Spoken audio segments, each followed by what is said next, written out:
I'm Sarah Scoles. I'm a science journalist and a contributing reporter at Wired and Popular Science, coming to you from the National Book Festival and also from my dining room / study in Denver, Colorado. I'm the author of a book called They're Already Here, UFO Culture and Why We See Saucers. And this is a book that I never really expected to write. I have never really been that interested in UFOs, although aliens have been a perpetual fascination. But a few years ago, a lot of you may recall, UFOs started being in the news because the New York Times revealed the existence of a Pentagon investigation program into UFOs. And I started doing some reporting on that, and I was totally new to the subject. And in doing the reporting, I just met all these fascinating people who were not the types of people who I thought would be interested in UFOs. I kind of imagine it of just this den of conspiracy, but there were really a lot of smart archivists and researchers and investigators who were just really compelled by this perpetual mystery that has been part of world and especially American history for the past 70 years or so. And I became fascinated with why people are fascinated with UFOs and what role they have played in our culture and history, looking at how they're bound up with politics and religion and pop culture. And each chapter of the book just kind of tries to take a look at UFOs from one of those different lenses, either someone who's interested in the historical angle or the conspiratorial angle or how UFOs function as a kind of spirituality. And so it just kind of involves me going on a lot of road trips around the American West, talking to lots of different people about why they find UFOs to be such a compelling topic. So the US government has been studying UFOs for a very long time, kind of off and on, beginning not long after the famous crash in Roswell, New Mexico in 1947. When this happened, there was a rancher named William Brazel who just found this debris on his ranch. And this was soon after the first modern, quote unquote, flying saucer was seen and was reported in the news. And so when this rancher came across this debris on his property, he thought, hey, maybe this is one of those flying saucers like I saw in the newspaper. And he contacted the local sheriff, who contacted the local military, who actually put out a press release that said, hey, we did find one of these flying saucers. And they soon retracted that and said it was actually just a weather balloon.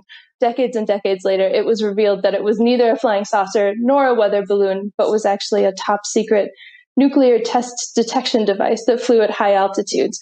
But the story, no matter what, kind of catalyzed interest about UFOs among regular people and also in the government. And so soon after this, the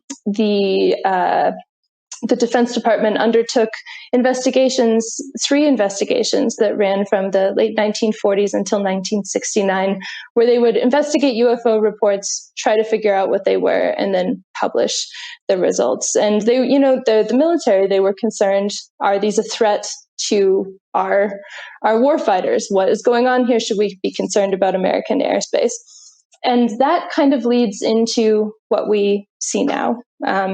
In December of 2017, the New York Times and Politico both kind of at the same time published bombshell articles that revealed a program called the Advanced Aerospace Threat Identification Program, which was allegedly a program run out of the Pentagon to do essentially what these older programs had done for decades, which was investigate sightings, figure out what they were, figure out if they were a threat to the nation in some capacity. And at the same time, there were 3 videos released in the following couple of months that showed military jets capturing unidentified objects on their cameras. And so there was just this explosion of interest among, I would say explosion of interest anyway, among the general public and also politicians and people interested in threats to the U.S. And so since then, we've seen things like, the military has new UFO reporting guidelines that they're crafting. Politicians are getting classified briefings on what UFOs are or are not. And there's a new task force for investigating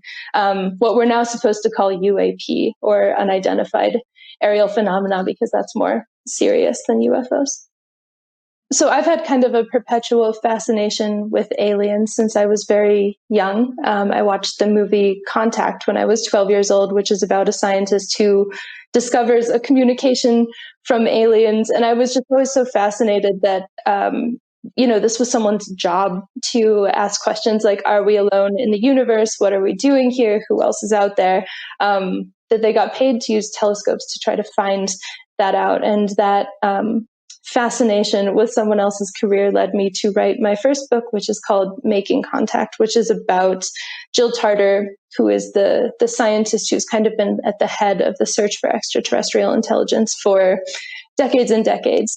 But, I come from the world of hard science. And so while I thought a lot about radio broadcasts or laser transmissions from distant alien civilizations, science in general thinks of UFOs as something totally different and much more improbable because it involves those smart aliens building ships and coming specifically to Earth, which seems like a very unlikely thing. So I had kind of just relegated that to the realm of pseudoscience and something I was not interested in, and kind of had thought of the people who were interested in it as the same. So my own interest in this kind of tangential topic surprised me, and I did come in cold, even though I'd been thinking about little green men far away for a very long time.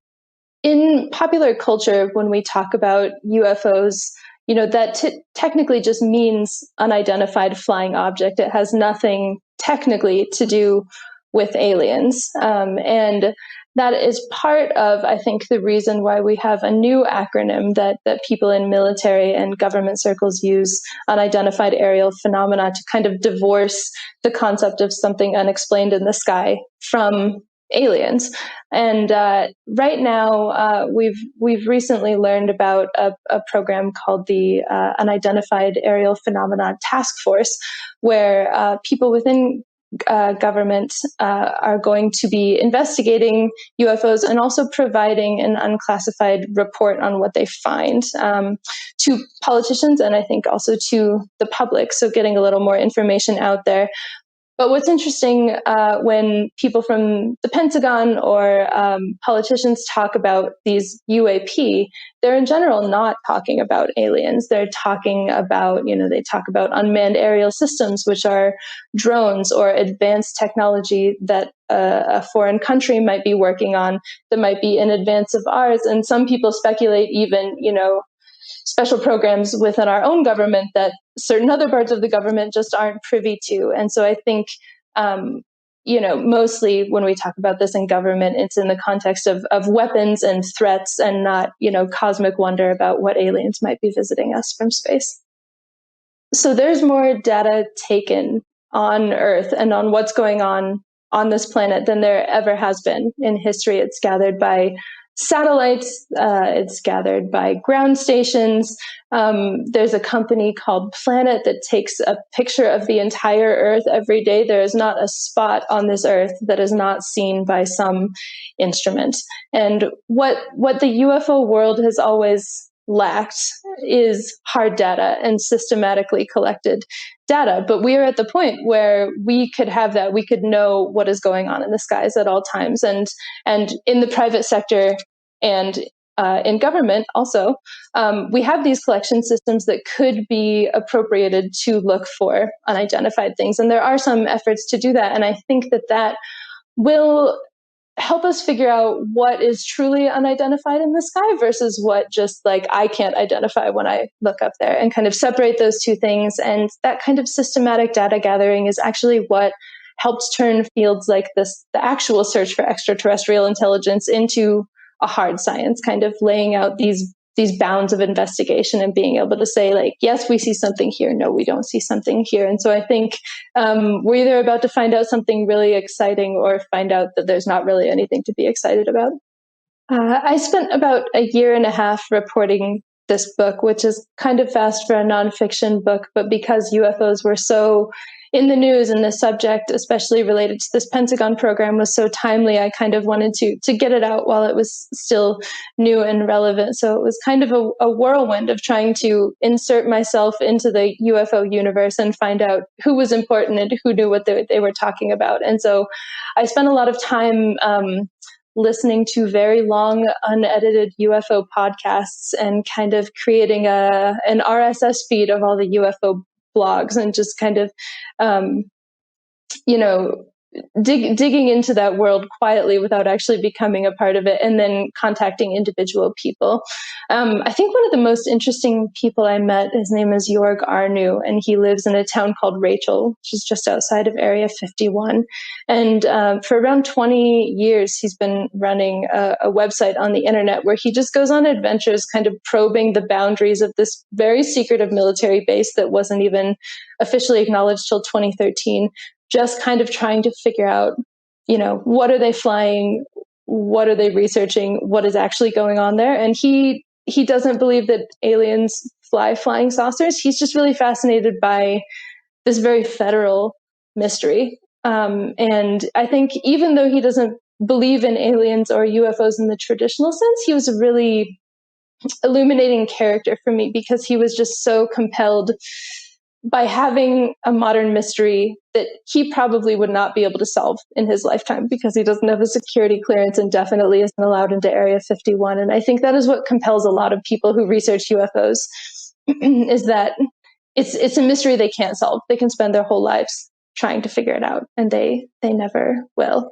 And another person who was very interesting to me was a man named Chris Rutkowski, who runs the Canadian Ufo Survey. And so the Canadian government is actually much more forthcoming with their UFO data than the US government is. And so he kind of collects all the reports for the whole country and just does analysis on them and is kind of just this keeper of UFO knowledge, and so has a very kind of sober surveying take on the whole community. UFO enthusiasts really run the gamut from full believer to full skeptic and debunker. And the people who I started with researching were the people who were on the far skeptic end, who a lot of them haven't even seen a UFO at all. Most of them don't say, yeah, this is aliens. They are just really compelled by a mystery and have the free time to do things like go through historical documents or help collect sighting reports. A lot of them are invested in what some people would call debunking, but is really just trying to sort out the truly unexplained from the things that just a single person can't explain. And so I call them the agnostics of the UFO community. And then in the middle, you have actually a large proportion of the US population who, a lot of people believe in UFOs, even if they don't spend any time thinking about them. So they're kind of the very, very casual believers who don't do any research and don't have any personal investment. But if you ask them, they would say, yeah, I believe in UFOs. And then on the other end, you have people who have kind of replaced religion with UFOs and who believe everything they hear. Like I was at a conference one time where a person was saying, this president and this general sat down and were talking about aliens, and they said they were in communication with 5 species, and the woman next to me just said, 5 species, wow, that's incredible. And I said, how do you know there's 5 species? But for people who are on the believing end, they just take in information and kind of incorporate it into their UFO worldview. And I kind of came to appreciate that, I think, as a new religion. Like UFO sightings, when people have them, are often very personal and are pseudo-spiritual. They connect them to a mystery, they connect them to a universe, and then they also become part of a community that comes together at, UFO club meetings or something like that, where people can all share their experiences, kind of like you would maybe at a church revival. And it fills a void where instead of having a god, you have an alien who is better at technology than you and maybe has some special knowledge. And at first I thought, why wouldn't you treat this data scientifically? But we don't ask people to do that for other types of spirituality. And I think it makes sense to also not do that for UFOs. One of the hardest parts of writing this book was trying to follow the developing story of what was actually going on with the Pentagon's Advanced Aerospace Threat Identification Program, because it seemed like every other month there was a contradictory statement released, either from people in the private sector or people in government, saying it was a UFO program, it wasn't a UFO program, this person worked on it, no, they didn't. And it was impossible to sort it out. I won't say I stopped trying, but at one point, a person who's been researching UFOs for much longer than me pointed out that when you kind of muddy the waters in that way, it becomes impossible to figure out what's going on, and that maybe that is part of the point on both sides. For people on the private sector UFO side, it lets them keep investigating, keep giving talks and publishing books, and within government, it keeps secret whatever you would like to keep secret. And I think the other hardest part was figuring out, especially from my position as a science journalist, like most of the time I'm not writing about UFOs, I'm writing about, satellite programs or particle physics or other things that are a little more grounded than UFOs. And, I have a reputation to keep. And so I both wanted to take a skeptical and critical look about UFOs and UFO culture, but also not be a jerk to the people who I was reporting on. So it was a challenge for me to take these stories that were very personal and meaningful to people and treat them respectfully while maintaining my skeptical distance. So the theme of the book festival is ingenuity, and I actually think that UFOs and the study of UFOs speaks to American ingenuity in a lot of ways. If you go back toward the beginning of modern UFO sightings, a lot of the sightings from the mid 20th century were, for instance, classified aircraft that the military was working on, that we, not me, I wasn't alive, but people who were alive looked up at the sky, thought that is so far beyond anything that I can imagine. It's so strange, it couldn't possibly be ours. But in truth, it was a secret project that we were working on. And I think, that probably plays in some to what we're seeing now, that what we are accomplishing in aerospace is so advanced and confusing that we think that has to come from some other planet. It's too good. But maybe we're just that good, or maybe some other country is just that good. And then I think also kind of on the more ground level interpersonal way of looking at things, the people who are very into UFOs dedicate a lot of time, energy, resources into researching this topic. Like their work, I'm a journalist, I research things for a living. They would regularly uncover things that I had missed or hadn't found. And I think it's just that a curiosity that people have about this topic that really keeps it going, that I think is meaningful and productive. And I'd like to see it keep going, and maybe someday we can solve all of what's going on. And with that, thank you for having me at the festival, and thank you for listening to this talk.